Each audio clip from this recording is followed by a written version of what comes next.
Good morning, everybody. Welcome to another episode, episode 3 of The Impact of the New Me. I would like to introduce a new friend, one of my friends from my therapy, Kathleen. Hi. Kathleen has decided and consented to come on our podcast and talk about her journey. Hey, Kathleen, thanks for coming. Thank you for having me. Okay. Especially last minute. I know, so last minute. I love how you just scooped that up, that opportunity. Yeah, might as well. We gotta find time when we can. You're right. That's one thing that this journey has taught me for sure. Hey, Kathleen, one of the things that I've been discussing on my podcast is, hey everybody, we're talking from a day Nero program. Sorry, in Frisco, Texas. Oh, I don't know if I can say that, but I'm gonna. And I met Kathleen 6 weeks, maybe 2. I don't know. Time is so. In November. In November we met, and we have been grooving and improving together ever since. Yes. Causing trouble. Some people call it trouble. We call it fun. But I think that one of the things that I've learned the most here at this Day Nero program, as I improve from my brain injury, is how important connections are. I made a connection with Kathleen from the moment we met. Yep. And we are extremely right out of the gate. We started it the second we found. And one of the things I wanted to focus on during this episode is how important our therapy friends are to us. We will also branch out into other adventures that Kathleen and her journey has been on. But one of the things that we've discussed, you and I, in private, but not really in private, but we've discussed the impact of our, the circle of friends that we have in our tech circle, the friends that we have collected here at therapy, and the joint experience that we're all going through. And so one of the things I want you to do is I want you to talk to us about your journey. I was at lunch with my coworkers. Felt like I was going to fall over. And my foot didn't work, so I didn't know I was having a stroke. Part of the almost falling over issue. And I was sitting in a chair, but it felt like the whole world tilted. So it was weird. And then when you figure out you had a stroke, everything's so weird.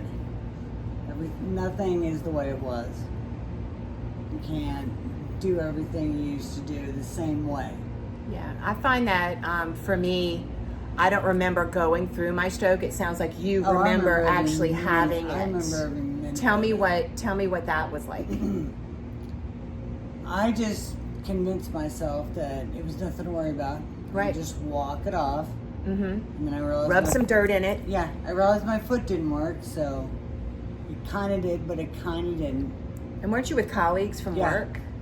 And I drove a stick shift. Yes, you do. Which I did, drive it from the restaurant back to the office. While you're having a full-on stroke. While I'm having a stroke. Yeah. With my coworker in the passenger seat. You were driving. I was driving. While you were having a stroke. While having a stroke. Yes, you were.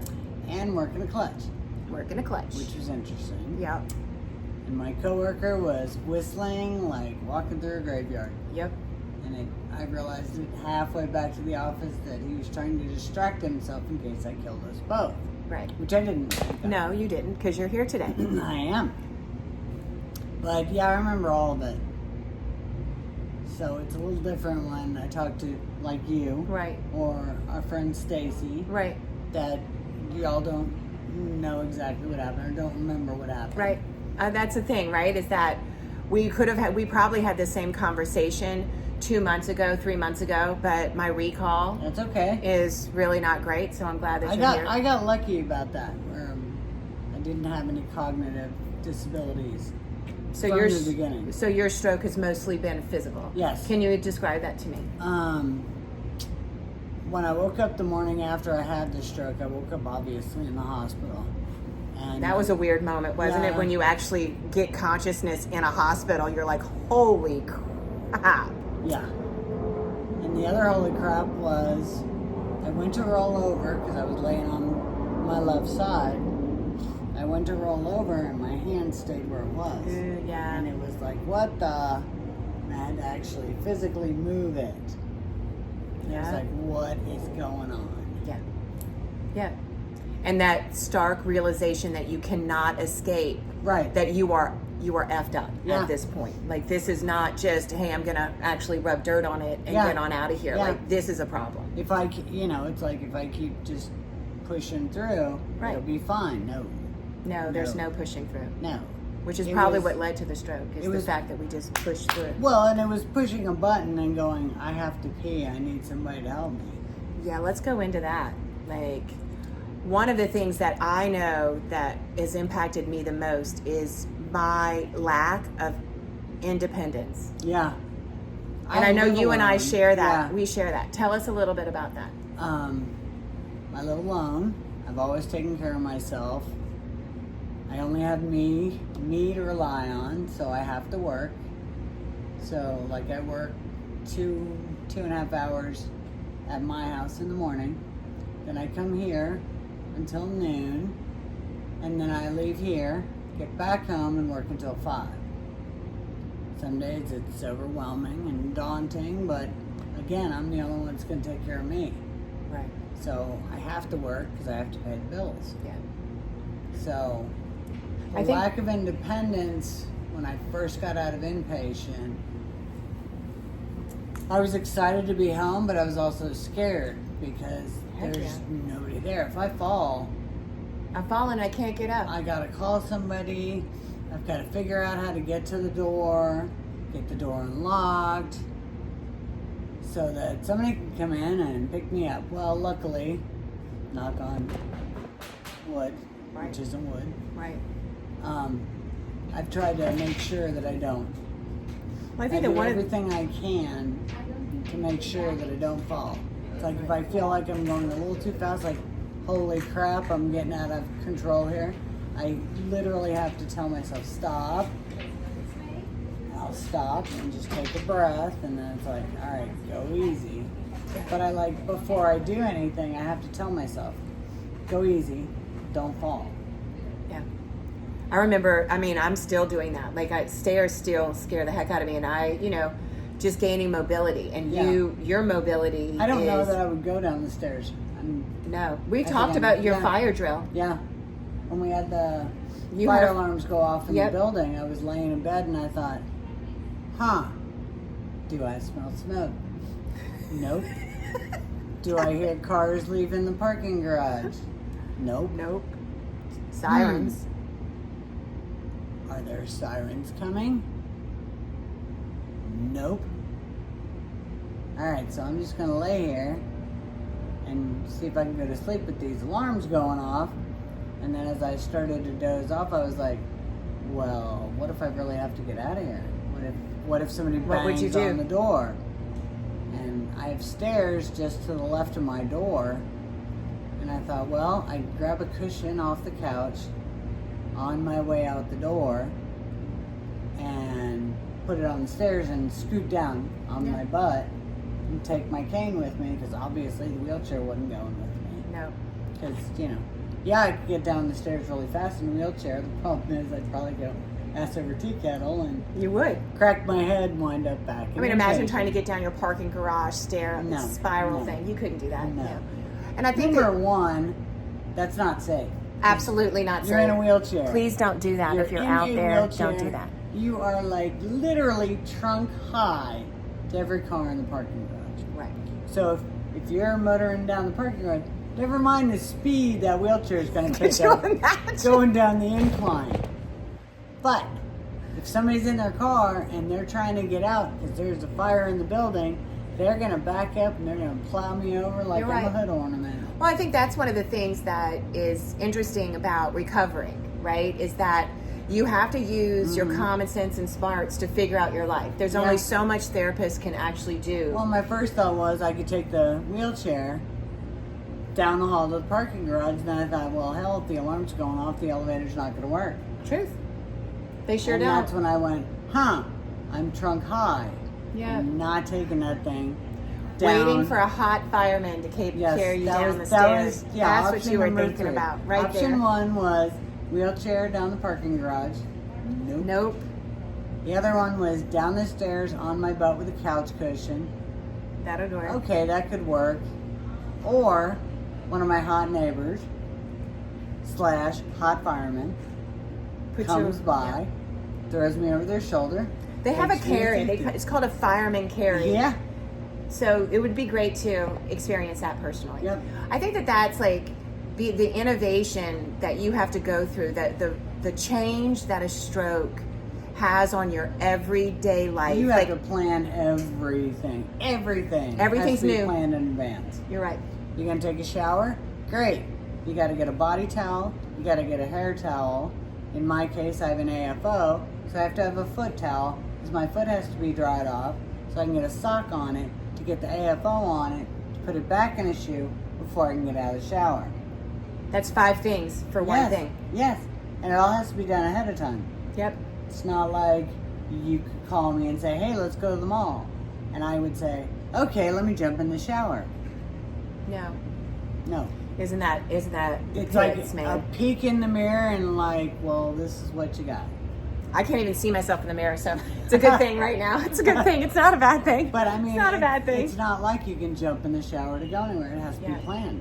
Yeah. Because you got to plan Everything becomes a plan. Everything becomes a plan. And I think that you not having a caregiver at home with you must be a roller coaster, and it must be tiring. It's frustrating. It's exhausting. It's lonely. Yeah. But It's lonely. I'm gonna do it. You know, it's not gonna. This malady is not going to end me. No, it's not. Right? And that's, I think that I'm though. gonna win eventually. Well, yeah, you will. There's Yeah. no doubt in my mind. And I think that that's something that this stroke has brought to me. Yeah. Is a feeling of invincibility. Like if I I don't know was about gonna that. go, well, not invincibility, but I feel like as if I'm destined for something more. Yeah. If I There's a was gonna reason I'm go, still right? here. If I'm gonna go, that would have been a time Right. to snatch me out of this place. And since I didn't, and I refused to give up because I'm a stubborn brat. Right. I wouldn't go that far. Oh yeah, I would. Okay, you're stubborn. We don't have to call it a brat, though. Well, I can be. There are better words for that. I've been known. known to throw a hissy fit. No, not you. Swear to God. I know. And I think that But that's the thing. It's like you get so frustrated. The other day, for example, I was trying to put on deodorant. So I have I don't want to say the brand. But it's canister. Well, it's just a container. Right. And it's a gel. And it has a little wheel on the bottom. And you just turn it. Normally, I just turn it and, do the pits. So I did this arm and I went to do the other one. And as I turned it, the whole container went into the sink. Better than the toilet. True. But still, not a fan. No. Well, it's near the end of it, and I was very frustrated that morning because it seemed like the universe was just messing with me. Right. So I grabbed the thing of deodorant out of the sink and hurled it across the kitchen. How good did that feel? From the bathroom So good. all the way across the kitchen, and I just felt all the stress and frustration. Like, Tension release. I mean, it was like, That felt good. It was like, well, okay, that's done. Well, here, I don't need the lid anymore either. And I Toss the hurled it into the kitchen, and I got on with my day. But it was like, just throwing that deodorant container just took all the stress away. Yep. Didn't make the day any easier, but it made me feel better. And that's the thing, right? Is to find those things, take advantage of those opportunities. I think that it's you seem to recognize, right? You seem to recognize what, not that you needed it, but the fact that after you did it, you're like, wow, that was cathartic. Yeah. It really felt like, oh. Yep. Like I went from, to, Yeah. just the feeling that all that frustration got released with that deodorant can going flying across the kitchen. And I was pretty proud of myself for how far you threw it. There are so many things mixed up in that. And I think that's the celebrating the small stuff, right? Because you have to. you have to. You have to. It's like the first time when I was actually able to lift up my arm to get the deodorant container underneath. Right? And you're like, Oh my God, I was like screaming it from the rooftops. yeah, you were. I got into the transport that morning and went, guess what? I was able to put on my deodorant, my arm. And everybody in that transport was like, yeah! We were. I do remember that day. I won the Heisman Trophy I or do. something. I feel like I was in the transport You were. that day. That was a big celebration. Yeah. And that's why therapy friends are so Yeah. important, right? We all, even though it's not the same journey, we understand. Yeah. And, you know, I can talk to my friends that haven't had this happen, and they think they know what I'm going through, but they have no clue. Right. And like our little text group, we all know the frustrations we all deal with. They're all different, but we all get it. Yeah. That we're not who we used to be. Yeah. That this is our new normal, Yeah. whatever that may be. Wheelchair, cane, vision, brain. We've all had a brain injury. All of us. Every single one of us. So even though our journeys are different, we're still similar on the same path to recovery. Yeah. And talking to each other is easier than talking to someone who hasn't been through it. Or like I think that you and I have had a conversation about how tired we are. I mean, I'm just going to speak for me. I got to a point in my recovery where I did not want to hear, oh, I'm so sorry. Is there anything I can do? You know they're not going to be able to do anything. They're Well, not. that's the thing. It's like like my thoughts and prayers are with you, Sue. You know, you're like, come on, really? You know, let's get real here. Well, on my company Christmas I don't want to sound party, ungrateful. Sorry, I don't want to sound ungrateful. But my company Christmas party was literally across the street from where I live. And everybody was trying to convince me to go to the Christmas party, and I said, first of all, I don't have a dress. Second of all, I'm not going in there in a wheelchair. Because third of all, if somebody looks at me with that pity face, I'm going to punch them. I didn't think that was very appropriate. So right. I don't want that pity face. Don't pity me. If you want to help me and hold the door, great. Yeah. But don't be like, oh, here, let me get that for you. Because I will want to either kick you in the shins or Right. punch you in the face. How is it for you going out? And we have different disabilities, right? Mine, no one can see, right? Right. Yours, it's obvious. Right. So how are you finding being out in the community? Like, what's happening for you? First time I was out was, I think it was the day I was actually released from inpatient when we went to Kroger. Because I had no food at home. I had been in the hospital for a month. So we went to Kroger, and there were people who looked like, oh my God, what is wrong with her? Mm-hmm. And there were other people that were like, oh, I don't see the person in the wheelchair. Let me go around them. And you kind of want to trip them. Yeah. Like, pay attention. Pay attention. I'm real. Yeah, it's like, I'm not trying to be center of attention, but don't pretend I'm invisible. Yeah, That's as bad as the pity face. Yeah, that's like so dehumanizing to me. Yeah. Is that I don't even exist. Yes, you're looking right at them, but they look right through you, and, you know. Yeah. Yeah. You want to grab them, shake them, knock them over, and go, hi, I'm a real human. You know, now that you say that, I feel better in admitting that that's one of the things I like my walking stick for. Yeah. Is that I like actually having something that I can dink, like you're in my space, dink. Like I don't always need it, but I found that in public, I need to carry it because I don't have a wheelchair that goes with me, right? So there has to be some way for the community around me to understand that I am disabled at this point, right? I told one of my coworkers that kind of, I don't want to say got in my way, but got it, like, cut me off in front of me, and I said, hey, I got a wheelchair and I know how to use it, and if I can't run you over with it, I'm going to hit you with my cane. And they started laughing. Yeah. But it's like, awareness. you got to know. Yeah, bring some that you awareness. Can't run right in front of me. Or like yesterday when I was at the office, one of my coworkers, as I'm walking with my cane to the ladies' room, walks right up behind me. Well, we're in a little cube farm. I can't walk any faster than I'm walking. Don't crawl up my backside. Right. Give me some space, sister. Yes. Don't make me fall over because I'm trying to get out of your way. Just take a breath, calm down. Either say, Kath, move over, because I'll move over, or just wait a minute. Yeah. Let me get through the doorway, then you can go around me. That's so interesting, right? I think that so many. I wonder about disabilities and how we as a community deal Right. How do you feel about,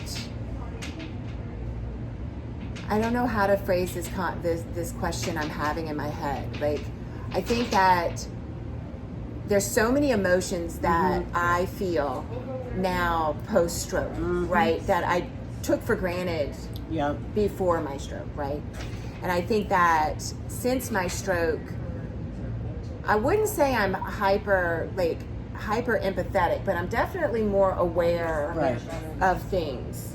So I've always been one of those people that if I saw someone in a wheelchair and I was heading for the same door they were, I would try to step up and grab the door so they could go first.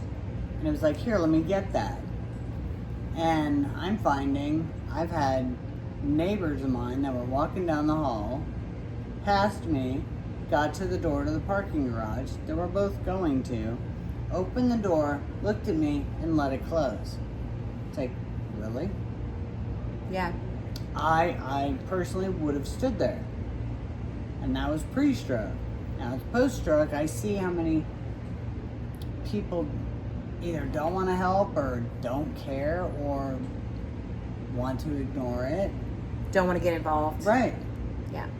Because you're not, they're not used to encountering disabled people maybe. Or, right. It's like they don't know how to react. Or it's catching, like they don't want to catch it. Right. That's the other thing. I've noticed a lot of my friends, one that I thought was a really good friend, I haven't heard from her since November. Yeah, that's a heartbreaker. Not a peep. Yeah. My birthday, Christmas, New Year's, that's Easter, a heartbreaker. her birthday.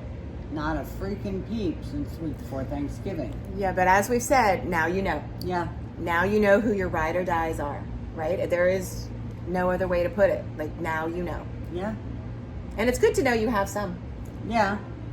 But it's heartbreaking to know that there's others that I thought I could count on that can't even be bothered to say, how you doing, Kath? I know you had a stroke. I know you live alone. I know it must be lonely. Do you need a ride to the grocery store? Can I help you? What can I do? It's not that big of a problem. I mean, I know friends of mine before I had the stroke where it was like, find out somebody was sick, obviously pre-COVID. And it was like, hey, you need me to run to the store and get you anything? Yeah. And one friend was like, I'm almost out of toilet paper, would you mind? And I was like, no. Right. Do you need soup? Do you want milk? Do you need coffee? Yeah. I ended up doing all her grocery shopping for her, brought her over like $100 worth of groceries. Yeah. She tried to hand me money and I was like, get out of here. Right. You need this, you can't go. Yeah. What comes I can around do it goes for around.